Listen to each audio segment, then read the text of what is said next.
Hollywood's biggest stars, slurring, stumbling, and stealing Johnny Carson's show, from Oscar winners forgetting their own names to legends nearly falling off the couch. These are the 8 wildest, drunkest moments on The Tonight Show that left Carson speechless and viewers stunned. Stick around, you won't believe who tops this list.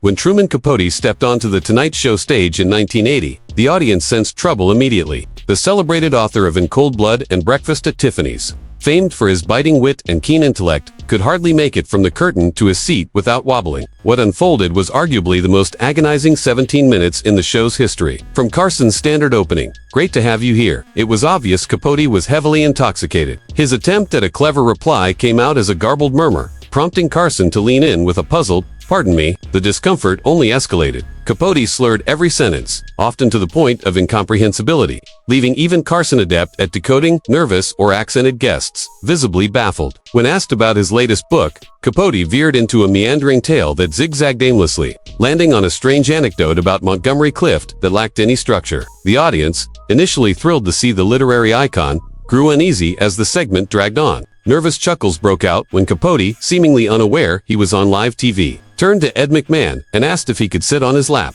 Calling him a cozy teddy bear, McMahon's stunned face became the night's defining image. Carson, ever the pro, tried to guide Capote back to coherence with pointed questions about his writing, but Capote drifted into increasingly odd tangents. The nadir came when he tried to drink from a water glass, nearly missing it entirely, spilling water down his shirt and onto his chest. Then continuing, as if nothing happened, a wet stain glaring under the studio lights. As the segment neared its end, Carson called for an early commercial break, a rare move reserved for the direst situations. The camera caught him exhaling in relief as it cut away. A fleeting moment not meant for broadcast but aired due to a delayed director's cue. Backstage, Carson reportedly told his producer, "That wasn't an interview, it was a slow emotion train wreck." Capote, despite his literary stature, never returned to The Tonight Show during Carson's tenure. The incident was particularly painful because it contrasted so sharply with Capote's brilliant Johnny Carson image, kept a mental list of his toughest guests. Personal Shelley Winters would soon overshadow his career. The two-time Oscar winner was renowned for how commanding screen even the brightest mind, but her Tonight Show appearances often brought a different kind of drama, one